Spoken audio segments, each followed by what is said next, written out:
Bapak, Ibu, saudara-saudara sekalian yang saya cintai di dalam Tuhan, pada akhirnya dalam bacaan-bacaan yang kita dengar pada hari ini memberi gambaran, ya, gambaran-gambaran baik yang di sana itu digambarkan oleh kitab Wahyu tentang perempuan ini dan anaknya. Demikian juga dalam bacaan yang kedua dari surat pertama Rasul Paulus kepada jemaat di Korintus juga berbicara tentang kebangkitan Yesus sebagai buah sulung. Setelah itu ikut urutannya. Jadi kalau Maria diangkat ke surga, ya tidak usah kita heran. Hari raya Santa Perawan Maria diangkat ke surga ini adalah salah satu dari 4 dogma gereja tentang Maria. Maria Bunda Allah, dogma gereja Maria Bunda Allah, Maria tidak berdosa, Maria dikandung tanpa noda, dan Maria diangkat ke surga.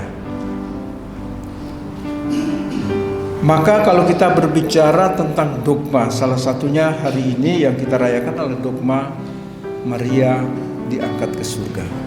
Kalau kita bicara tentang Maria diangkat ke surga, Maria tak bernoda, Maria Bunda Allah, Maria Immaculata atau Maria dikandung tanpa noda dosa, ini tentu saja tatarannya itu tataran Allah. Ini di tingkat Allah, levelnya itu level Allah, bukan level kita ini. Pikiran kita tidak sanggup untuk itu. Kadang-kadang kita bilang Maria Bunda Allah, tapi yang lain berkata, masakan dia manusia kok Bunda Allah? Apakah Allah melahirkan? Apakah ada bidannya? Macam-macam kan? Ini karena kita tidak paham mereka. Mereka mengukur peristiwa ini dengan pikiran kita yang sempit ini. Maaf, kita tidak sanggup untuk itu. Jadi kalau bicara tentang hal-hal yang ilahi seperti ini, konteksnya itu tataran levelnya itu level Allah. Allah menciptakan manusia cuma debu tiup, jadi kok mau menjadikan Maria Bunda Allah, kenapa nggak bisa? Dia suruh Musa pukul tongkatnya di Laut Merah aja, bangsa Israel menyeberangi Laut Merah dengan kaki kering.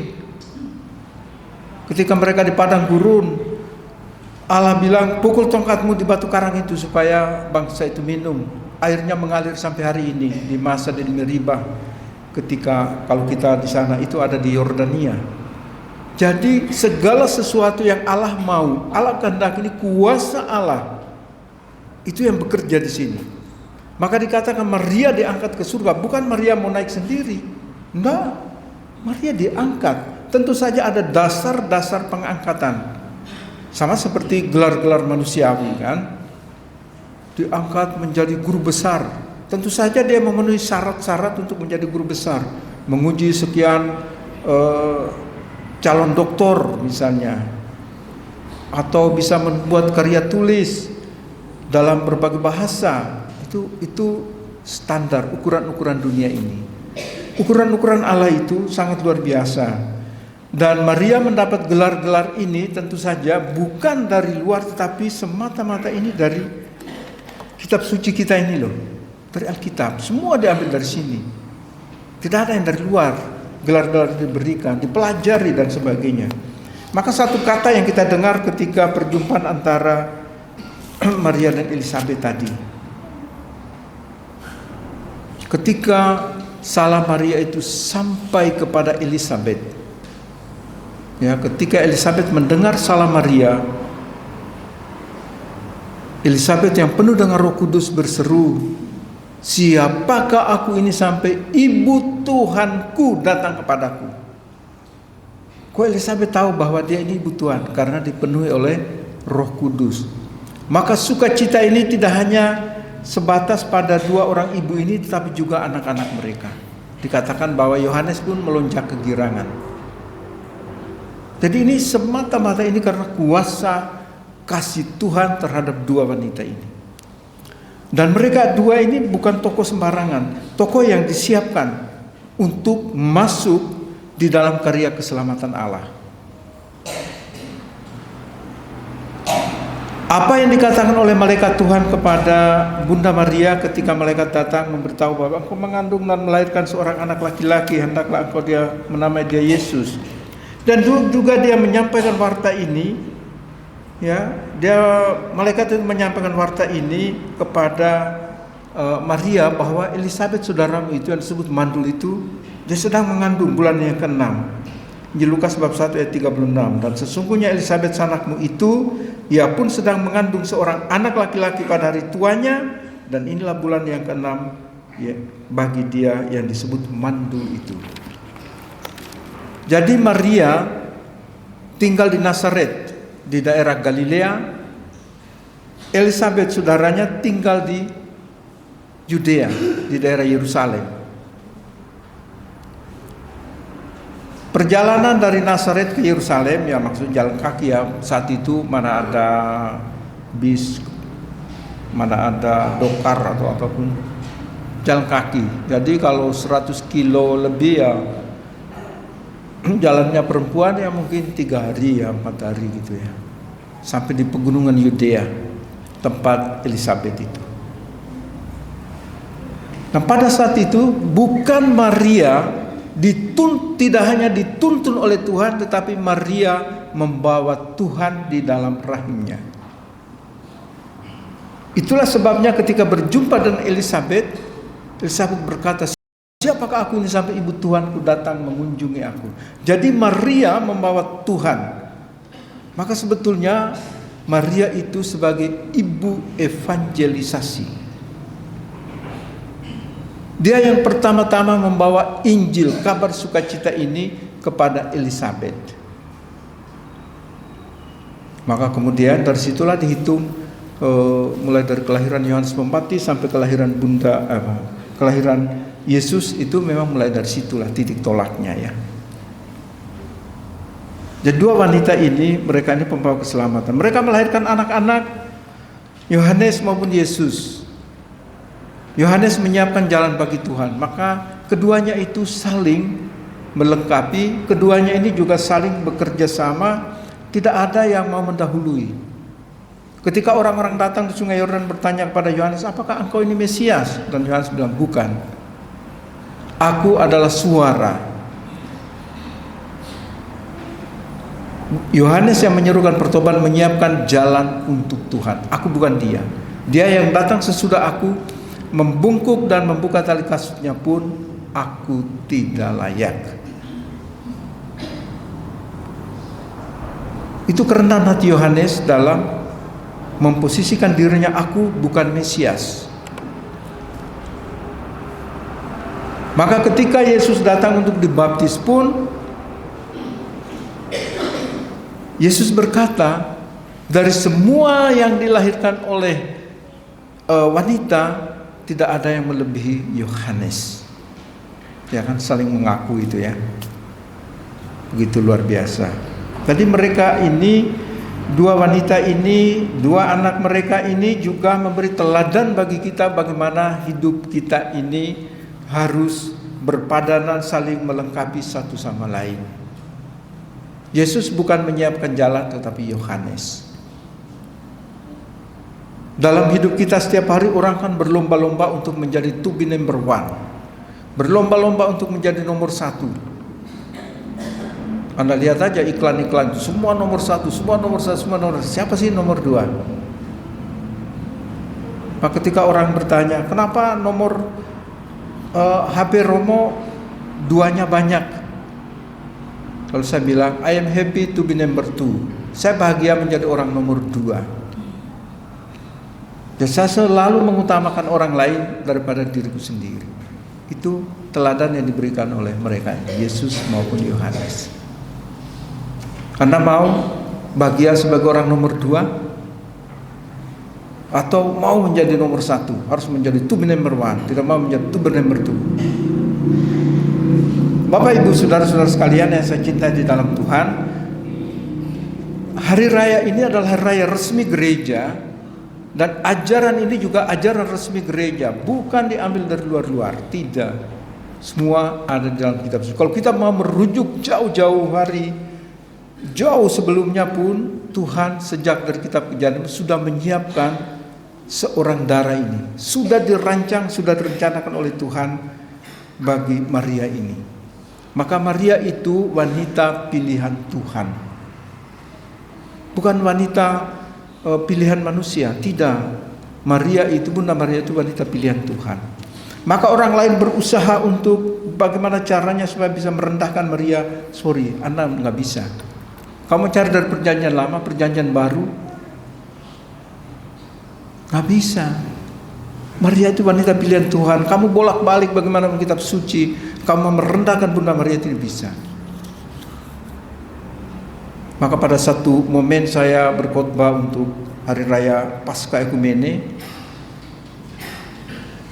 saya mengambil hari-hari sebelum perayaan Paskah. Ada Kamis Putih, ada Jumat Agung. Dan saya bicara tentang Jumat Agung. Disebut agung bukan karena dia yang paling besar, tetapi ada peristiwa-peristiwa besar terjadi di atas salib. Kuasa Allah betul-betul turun di situ, dan alam pun tidak mampu menguasai. Matahari menjadi gelap, tirai kenisa bait Allah terbelah jadi dua. Di situ juga ada peristiwa pengampunan, ya. Bapa, ampunilah mereka, sebab mereka tidak tahu apa yang mereka perbuat. Dan jangan lupa wasiat salib. Saya bilang, jangan lupa ada wasiat salib. Ketika Yesus sebelum wafat di salib, sebelum dia menyerahkan nyawanya, dia berkata kepada ibu dan murid yang dikasih, "Ibu, inilah anakmu." Kepada murid yang dikasih, dia berkata, "Inilah ibumu." Mulai saat itu murid itu menerima Maria di dalam rumahnya. Maka teman-teman sekalian, Anda setuju atau tidak setuju dengan saya, Anda sepakat atau tidak sepakat dengan saya, tapi ini wasiat salib. Kalau Anda murid Yesus, sekurang-kurangnya menerima Maria sebagai ibu Yesus. Kami orang Katolik berdevosi bukan tanpa dasar. Dasar kita sangat kuat dalam kitab suci. Yesus menitipkan ibunya kepada kita semua, dan murid-muridnya dititipkan kepada ibunya. Maka Maria tidak hanya ibu Yesus, Maria ibu gereja. Dia ini bunda Allah. Maka kalau diangkat ke surga oleh Allah, terus kita mau protes Allah? Maria itu sudah milik kepunyaan Allah. Allah mau buat apa saja, itu urusan Allah. Kenapa kita yang ini mau ribut-ribut, ikut orang-orang di sosmed? Gak usah. Kita orang Katolik, jujur kita sudah selesai dengan diri kita sudah selesai dengan iman kita. Iman kita sudah final. Ajaran-ajaran gereja kita sudah final. Zaman boleh berubah, ya, tetapi sabda Tuhan tidak pernah berubah. Maka kekayaan gereja begitu luar biasa, sehingga membuat orang lain juga, entah karena iri atau apa, membombardir kita dengan berbagai macam hal, tapi gereja tetap kokoh berdiri. Dia tetap tegar di tengah badai ini. Karena kita percaya bahwa Yesus yang dilahirkan oleh Bunda Maria itu selalu ada di tengah-tengah kita. Sekali lagi, apapun keraguan orang, masa Maria manusia melahirkan Yesus kemudian dia menjadi Bunda Allah? Tidak. Maria itu melahirkan pribadi, bukan kodrat, ya. Melahirkan pribadi. Itu pribadi Yesus Kristus. Maria tidak melahirkan kodrat. Maria tidak melahirkan kemanusiaan. Kalau seorang ibu melahirkan pribadi, bukan melahirkan kemanusiaan. Si A melahirkan anaknya pribadi ini, nanti dia menjadi dokter, dia menjadi apapun, itu pribadi. Tapi ibu-ibu tidak melahirkan kodrat kemanusiaan. Kita manusia, kodrat kita manusia, kita tidak melahirkan kemanusiaan, kita melahirkan pribadi. Bunda Maria juga tidak melahirkan kodrat, tapi dia melahirkan pribadi Yesus Kristus yang adalah Allah yang menjelma menjadi manusia. Mari dalam perayaan Ekaristi ini, pada hari raya ini, kita selalu dekat dengan Bunda Maria, karena Yesus menitipkan Bunda Maria sebagai ibu gereja, ibu kita semua. Maka jangan sepelekan Bunda Maria. Orang Katolik itu sebelum tahu ajaran apapun, yang pertama-tama mereka tahu itu doa rosario. Doa rosario ini jangan lupa, ini doa resmi gereja loh. Ya, jangan lupa itu doa resmi gereja. Kemudian berkembang ada doa ini, devosi ini, macam-macam itu. Tapi rosario itu doa resmi gereja. Kalau Anda pergi ke Lourdes, nggak tahu ya, ada yang sudah pergi ke sana kan? Setiap sore itu prosesi Bunda Maria itu dalam doa rosario dalam berbagai bahasa. Tahun 2000 saya memimpin doa rosario dalam bahasa Indonesia. Kan dipilih negara yang huruf depannya I, Indonesia, India, Irak, apalagi ya, Irlandia. Terus 10 Salam Maria saya ucapkan dalam bahasa saya, bahasa Indonesia. Tapi peziarah itu menjawab sambil prosesi lilin panjang itu dengan menjawab dengan bahasanya masing-masing. Ini luar biasa sekali, ya, luar biasa penghormatan kita terhadap Bunda Maria, luar biasa. Demikian juga doa-doa kita Salam Maria diambil dari mana? Diambil dari Injil Lukas tadi itu loh. Bagian pertama, Salam Maria penuh rahmat, Tuhan sertamu, terpujilah engkau di antara wanita dan terpujilah buah tubuhmu Yesus. Yang berikut bagian kedua Santa Maria itu doa gereja. Kita mohon pada Bunda Maria, Santa Maria Bunda Allah, doakanlah kami. Itu doa gereja, doa kita pada Bunda Maria supaya Bunda Maria mendoakan kita. Jadi doa itu sangat indah, sangat biblis, sangat bagus. Maka jangan bosan ya. Sudah bosan doa rosario? Sudah bosan? Sehari berapa kali? Seminggu berapa kali doa rosario ini? Beli rosario tiap tahun tidak pernah aus-aus juga ya. Tetapi itu saja baru terus. Kalau rosarionya sudah lusuh, aku percaya pasti Anda berdoa rosario. Tapi kalau mulus sampai mengkilat itu, saya tidak yakin itu. Coba bersama keluarga ya, sebulan sekali lah, nggak usah terlalu ideal ya. Kita kan capek bukan? Coba nanti kalau wisata arisan itu ada nggak doa rosarionya ya? Saya harap ada dalam perjalanan itu ada doa rosario. Saya ikut kita ziarah dalam perjalanan ke Israel pada waktu itu juga di dalam bis kita berdoa. Saya selalu ajak, jam 12 oke, kita doa Angelus. Kita doa rosario dulu. Doa rosario kan itu untuk daripada kita cuma cerita ke sana kemari. Kalau ke Israel mau lihat apa? Pohon pun tidak ada. Batu, pasir. Bagus kita doa rosario, menyejukkan hati kita. Nanti hati kita malah gersang seperti tanah mereka di sana itu. Orang rebut ke sana kemari, tidak rebut apa-apa, rebut pasir dan batu. Kita di sini kaya raya malah ikut-ikutan. Baik Bapak Ibu Saudara-saudara sekalian, marilah sifat kerendahan hati baik Bunda Maria maupun Elizabeth. Maria mendapat gelar-gelar itu karena memang kuasa Tuhan atas dirinya, dan itu hak mutlak Allah untuk memilih Maria sebagai ibu Tuhan, bukan pilihan kita. Kemuliaan kepada Bapa dan Putra dan Roh Kudus. Marilah kita menanggapi sabda Tuhan ini, kita bangkit berdiri dan menegaskan iman kita dengan mendoakan syahadat para rasul. Aku percaya akan Allah,